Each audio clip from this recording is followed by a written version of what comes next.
Good morning, ladies and gentlemen. Thanks once again. I've just slipped a cup of coffee down there. I'll be sipping that when the throat gets dry, just to let you know. Hey, didn't we have a great day yesterday? I hope you all enjoyed it. Hands up who didn't learn something yesterday. All right, good to see. All right, good to see. I think if you can come along to one of our conferences and learn something, you've got things to take away that you can actually use in your business, in your line of work, then you've had a good ROI. Okay, so brand protection. Actually, very passionate about brand protection. So I'm gonna do more talking than showing you slides, because what I want to do is to get into the detail of this. But in terms of the agenda here, I want to try and touch upon all of these points.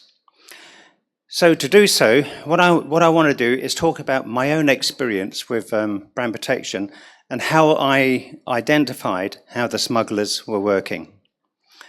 So look, back in 2005, I was actually based here in China.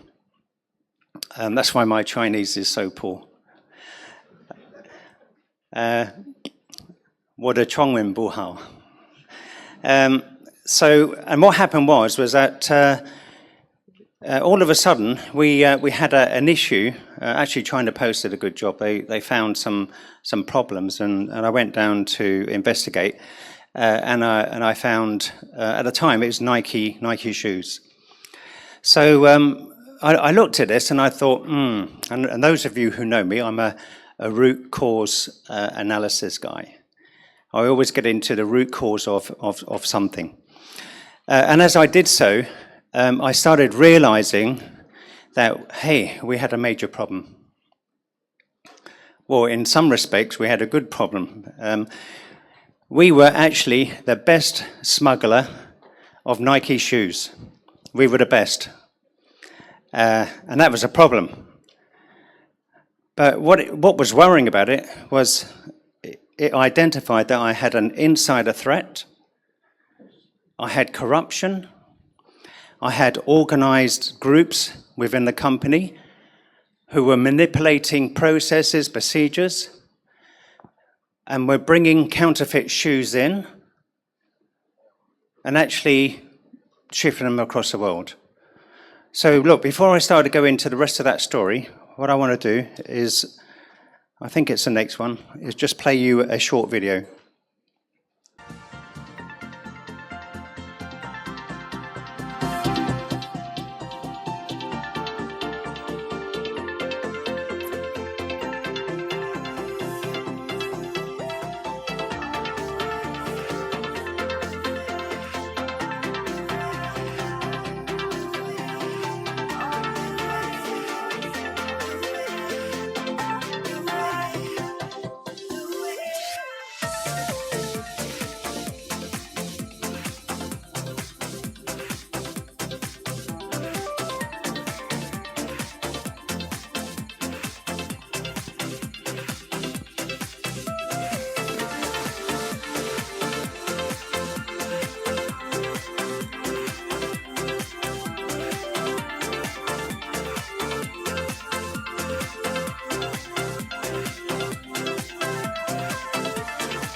So look, let's pause it there, and because ideally we would have liked to have heard the people talking.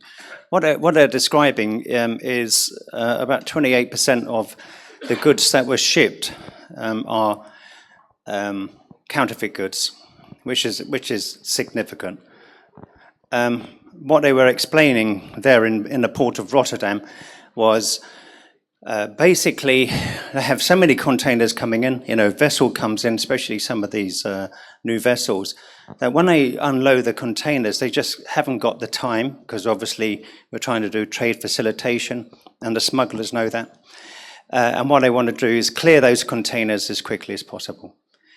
So in terms of the inspection process, it's not as rigorous as it can be.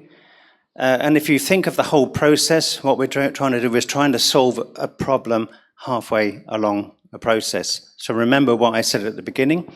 I'm a root cause analysis person. You have to address the issue at the root cause. Otherwise, everything we're doing along the route is just a sticky plaster. And every time we put the sticky plaster on, eventually they fall off, and the whole program or the whole problem doesn't go away. All right, so why are we talking about choking the counterfeit supply chain? And why do I think that we can do that? And certainly, I've been talking about this for a number of years. Where's Nilo in the audience? Nilo knows about this. We had discussions with HP some time ago in the US. But now we have more resource. So remember what I said, in terms of where TAPA gets more revenue, it means we can do more. All of this innovation, this entrepreneurship that we have, we can start to bring to fruition. People can see that everything that we're doing here in APAC is actually having an effect on the supply chain, a positive effect. It's having a positive effect on companies. More companies are coming to us because we're now providing those tools which can be used globally to address these issues. And this is a significant issue. When you look at losses in the supply chain, we're talking about millions. When you look at the impact, we're talking about billions. When you're talking about counterfeit, you're talking trillions. And that is not just the brand of the company, that's not just loss of revenue for the company, loss of market share. And then you have all of the consequential issues, especially we have Ramesh, who's going to talk today, and we know the ramifications of having fake medicine going out and hurting and killing people rather than curing people. We have cosmetics which are being put onto people's faces and causing all sorts of problems. So when we look at the knock-on effect of it, and I can go on and on and on about the consequential damage of illicit trade, but also if you think of, in terms of taxation, how much money is lost in taxation, it's costing governments a substantial amount of money. And of course that eventually, someone has to pay for that, and ultimately it is the public. So, when people are buying and ordering counterfeit goods, some people do it because they think it's cheap. Some people know it's probably counterfeit and they want to have the brand, they want to have the image. Some people do it completely unknowingly, and we know that, right? Because look at how many people are being scammed across the world. They receive an SMS, they click on it, believe it, and they actually go through with it. And of course, when they start shopping online, have the similar problem. All right, so look, let's get back to my story, okay? So what I started to realize when I was with this express carrier here, it's actually TNT Express that I was working for. You can just see that off my LinkedIn profile. What we realized is that we had a big problem.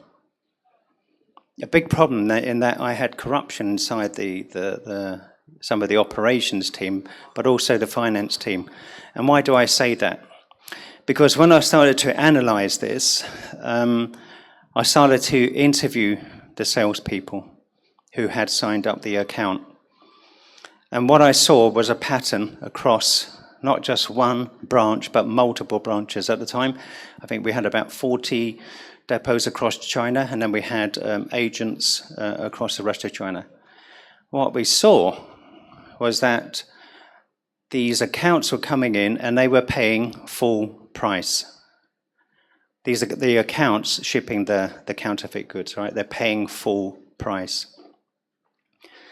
Those accounts were then put into low-tier accounts. Okay, so these accounts with high volumes, where the cost per kilo rate is much lower. So, and between what they were being charged or being paid and what was being billed, that delta they were putting into their pocket. That was really their way of making cash out of it. So we could see that our salespeople were being corrupted, and what they were doing, they were putting in those low-tier accounts, but those accounts were big organizations who had green lane status with customs. So what does that mean? It means every time they got shipped under, it's basically a Trojan horse scenario, where they get shipped across the supply chain in green lanes. And of course, when they enter the EU, or if they enter Singapore, or they enter America, then suddenly they were just going through without any inspection.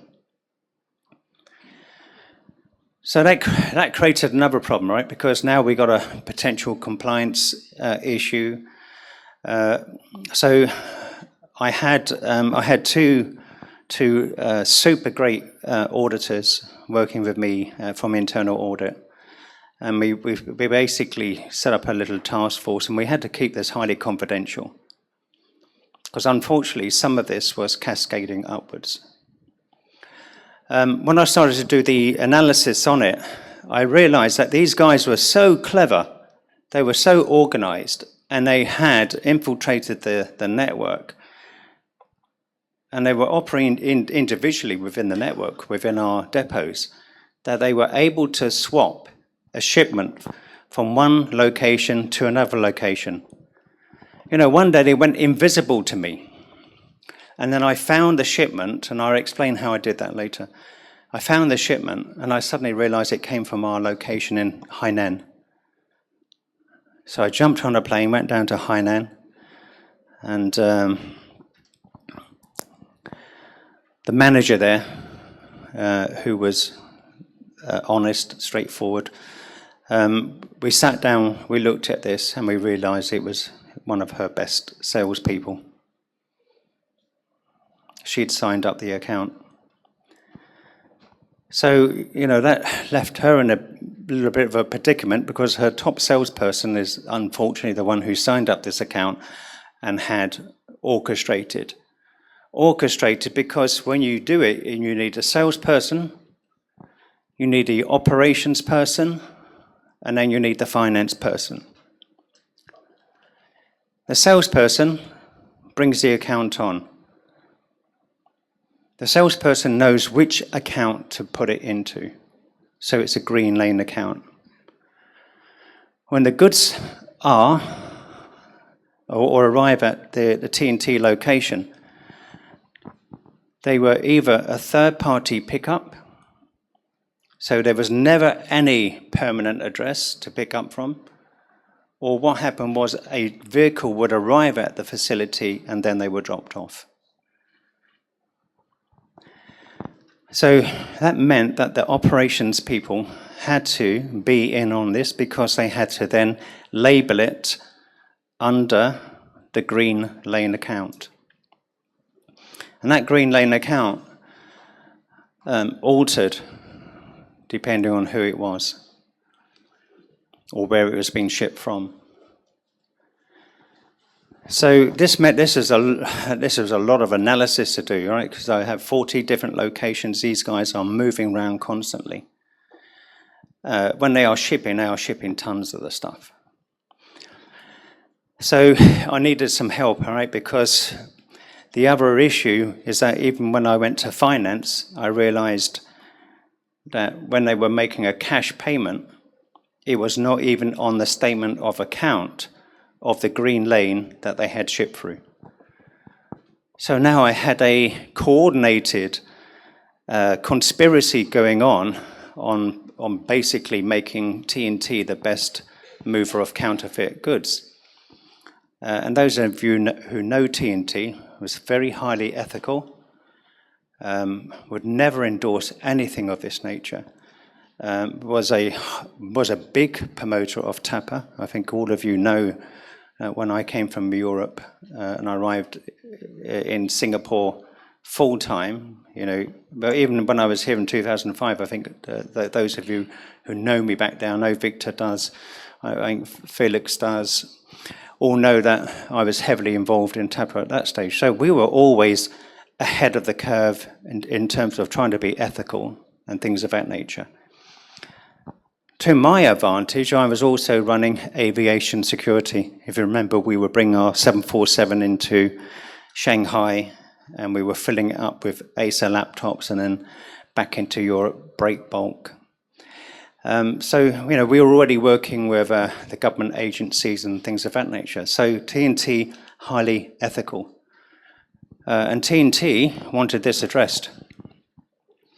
So what I realized is that, and don't forget we're talking about 2005, right? Big data. Nowadays, in terms of big data, right, we have the computing power to do things. Software has improved. But we were running this at the time on a program, just like the Microsoft Access database. But I needed help. I couldn't do this. Whilst I got very good analytical skills, the amount of data, you just can't manage on your own. So I contacted the internal audit team in Amsterdam, and I said, hey, I need help with this. I said, this is significant. This is exposing the company. And they sent down a guy, an analyst. And when he arrived, he had one of these super duper long computers. It's literally about this long. The funny thing is that as it's going in the X-ray machine, when he flew down, as it's going in the X-ray machine, it's coming out the other side before it finishes going in. That's how long it was. And when he brought it in, it looks like more like some military spec rather than an analyst out of Amsterdam. So he opened it up, and it's got this big long screen. But the thing is that he could take in multiple files and data sets. So every time we ran a program, we would have to wait an hour or a couple of hours for it to run. But what we did, I took all of that shipping data. And when I started to do trend analysis on each of these, what I saw was a pattern. So I took the Green Lane company, and I thought, I can't identify them at the origin. I can't see it. So what did I do? I looked at the destination. And the destination address varied. So then I said to the analyst, I said, right, I want you to run a report. So we take depot A, we take these Green Lane customers, and we will look at what their normal shipping profile is. Because these big companies very rarely change, right? They're normally shipping to the same locations every time. And he ran it. He ran that query, and I didn't really tell him all of the secret sauce that I had, but I said, run that query. So he ran the query, and guess what? Bingo, he came up with all the addresses. So it was doing that reverse engineering as such, which actually helped me identify. So of course, let's test it again. So we went to another facility, we took that data, we reran it again. Bingo. Same results. So now I'm actually becoming ahead of the curve of these guys. Because the good thing is that when the data entry is taking place, by about 8 p.m., 9 p.m., I can see that data in our system. I think we're talking about 2005, right? Even if you do this today, you can do it even faster. So now I could actually identify, as the shipments were loaded, I can actually identify those shipments inside our system.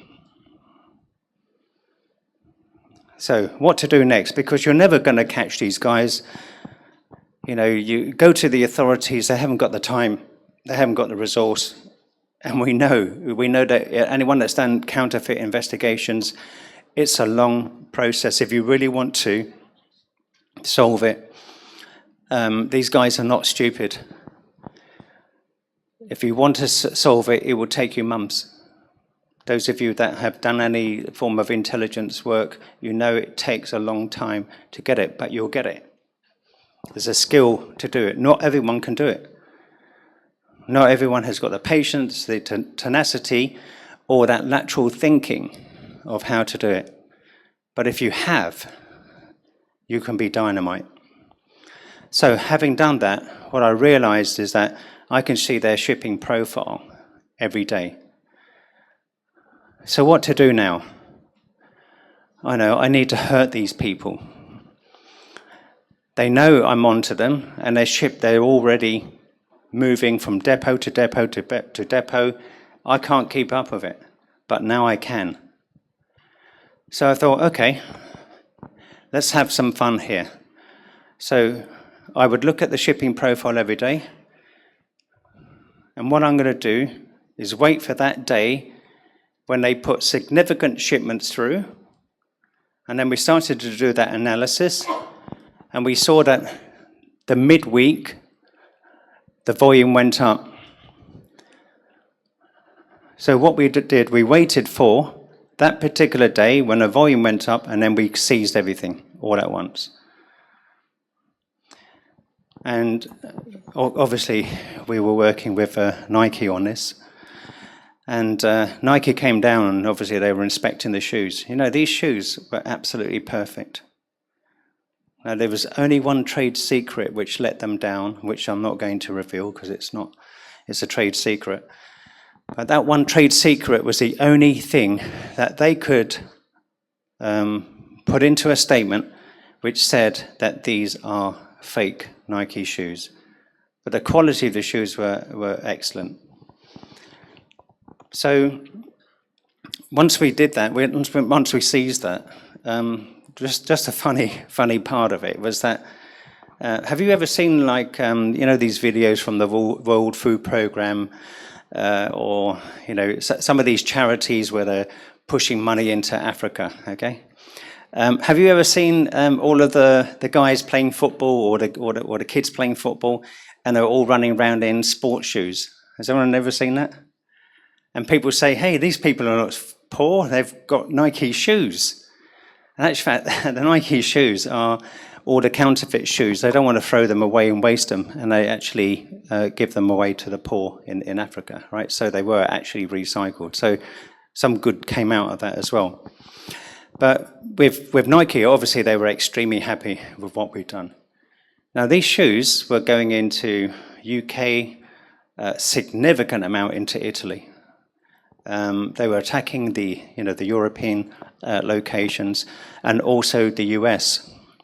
So what this whole operation showed me was that, and look, this is only just one of the multiple case studies, and I don't want to go through all of those. If you can just flick down the slides, if you don't mind, just gently, so people got time to read them, because I don't want to talk about every case study.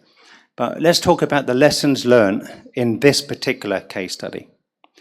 Remember I said to you that I was dealing with aviation security. So in the UK, where I, the UK after the Lockerbie bomb, those who remember, the bomb was put onto the plane, and then the plane exploded over Scotland and obviously landed on the ground there. But from that Lockerbie bomb, the UK brought in the aviation security legislation. Because I was managing aviation security, I became an aviation security manager. I went through the training course. Previously, when I was in the police, I'd already done bomb searching, things of that nature. I was working on some of the counter-terrorism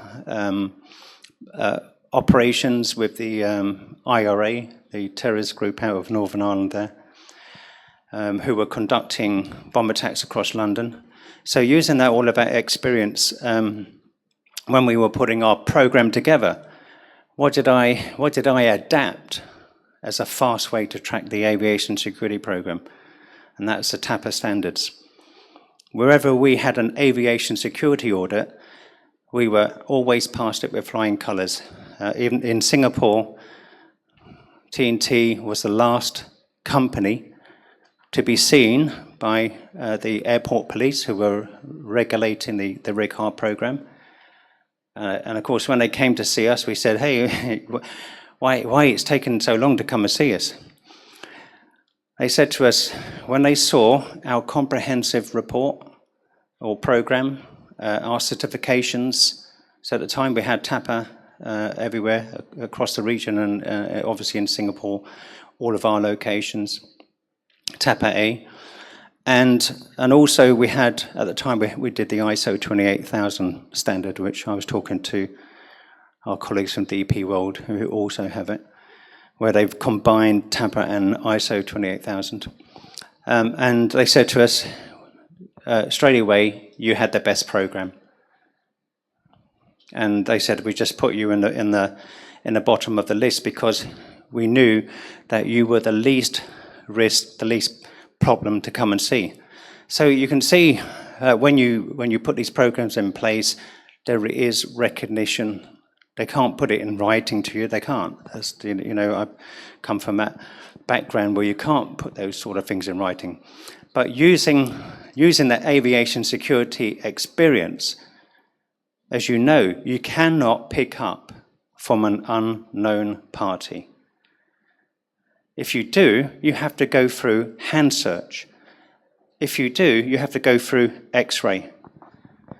And if you look at some of the container smuggling, if you look at some of the smuggling that's committed by container, a lot of these shippers are ad hoc. In air freight, you can't have ad hoc unless you go through a whole process of hand searching, etc., etc. So those control measures are there. If you're not a known consigner, and Edward, who's the, where are you, Edward? Where is he? Ah, Edward there. If you look at DHL's program, you know, they copied TNT.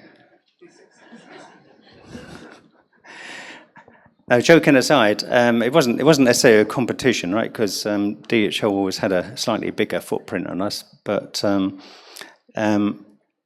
both of us, when we sat on the Express Carriers Association, both companies saw the benefit, not just from your customer experience point of view, but from an ethical point of view, from a corporate social responsibility.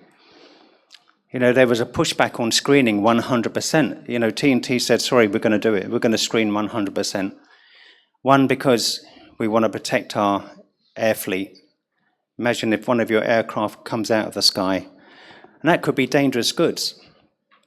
I was explaining in a pre-meeting, you know, all of my screeners knew exactly what we had to find, and that we were obviously looking for bombs, but we were also looking for any counterfeit items, any dangerous goods, etc.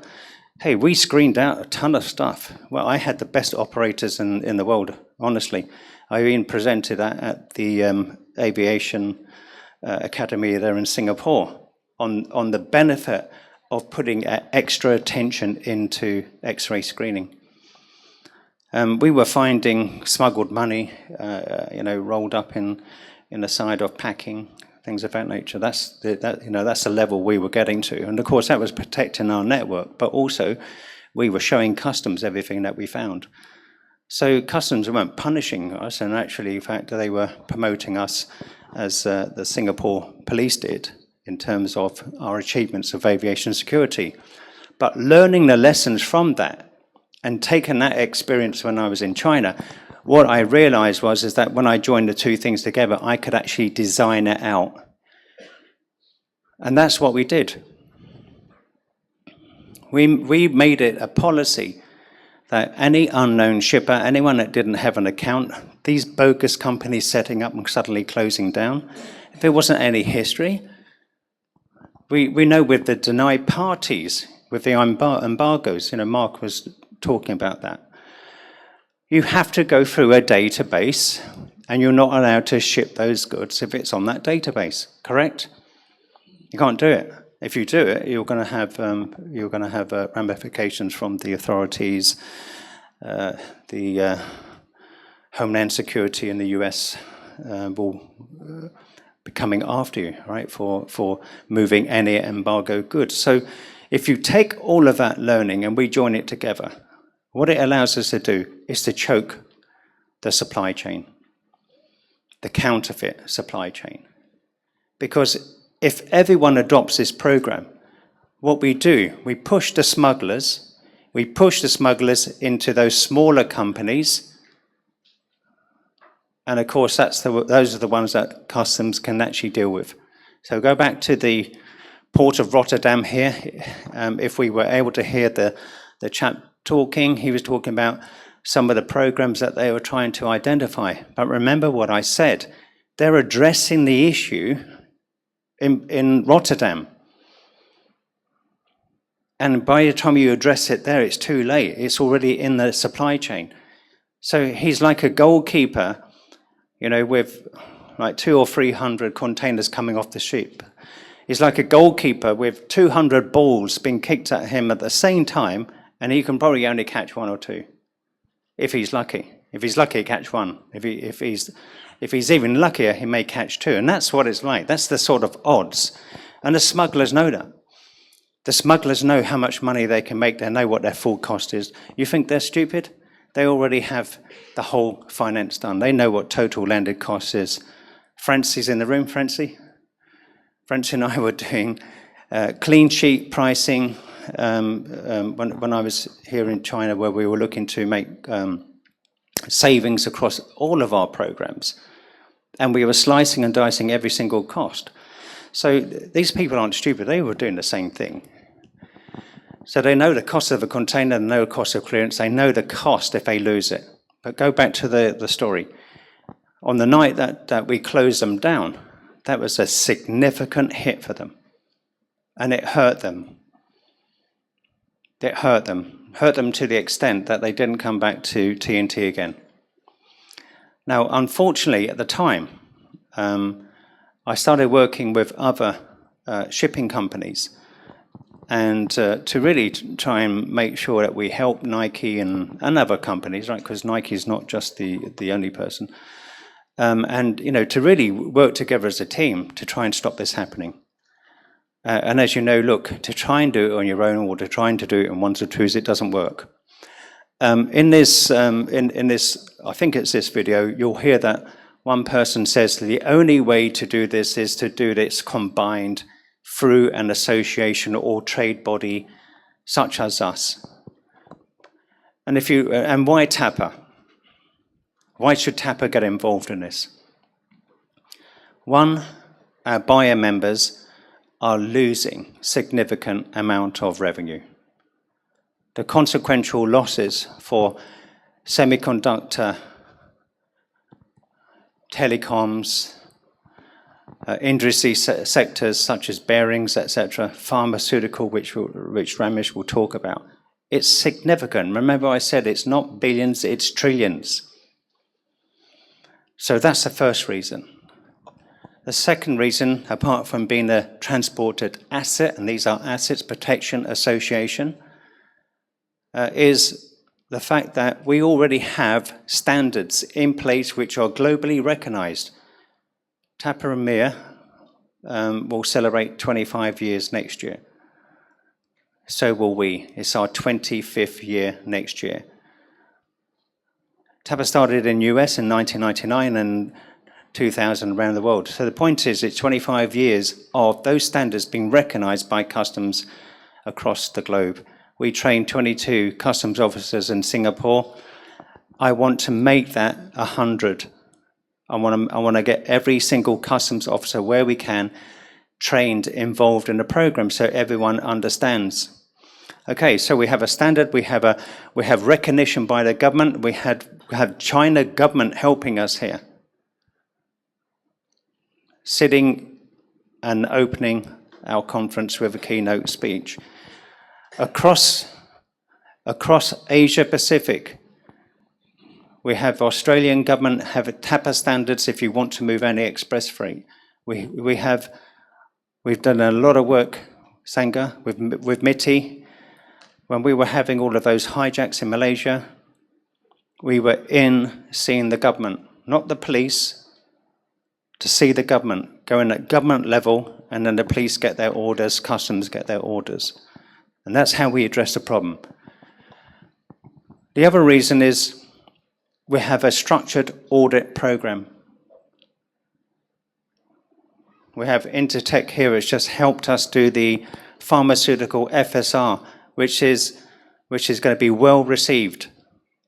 It's really helping the pharmaceutical company to have those extra add-ons that they need when they're shipping medicines and vaccines across the world. If you look at some of the things that we're doing on the TSR, we're adding all. If you remember, we restructured the TSR, that you have a framework agreement and then you have your modules down below. And of course, we will develop a cold chain module, not only for food, but also pharmaceutical. So you can see here, we're putting all of those things in the toolbox that everybody needs to address these problems within the supply chain. And we're not just going to talk about the problem halfway along. Of course, that problem in the halfway along still needs to be spoken about. But if we go back to the origin and we fix that problem here, if we choke it here, what is that going to do to the global economy? It means that all of the buyers in this room will get their products to market. That black market, grey market, or counterfeit market will start to disappear. The first thing to do is to tackle the counterfeit. If we get counterfeit out of the way, we can actually help buyers with grey market. And of course, how are we going to do that as well? We talk about technology. So remember what I was saying yesterday. TAPA have started to look at GPS tracking, etc. We will also start looking at that IoT devices, etc., that can be used as tools. In the video, you would have seen the chap talking about how they want to try to stop a green lane container being used to smuggle. So basically it's where they circumvent the locks or devices, get into the container and fill it up with counterfeit products. Once it gets to the other end, it's taken out. And that's not new. That's been happening in the airline industry for a long time, where drugs are put onto the belly of the aircraft.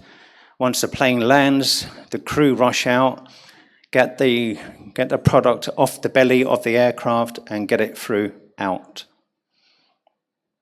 So that Trojan sort of horse mentality is everywhere. Okay, my time's up, yeah? Is that what you're saying? You're telling the chairman the time's up. Okay, all right, so, okay, now look, rather than go through a PowerPoint presentation, which we can send out to you, okay, I thought it was better if we actually talk the real stuff. Talk about this from the heart. Talk about that if we are passionate about this, if we're passionate about protecting society, if we're passionate about protecting our company's revenue or loss of revenue, etc., then this is the way forward. All right, so I want us to have a very, very good today. I want us to get into the details. In the panel discussion, I'll be certainly asking those questions from my panelists. So thank you very much, everybody.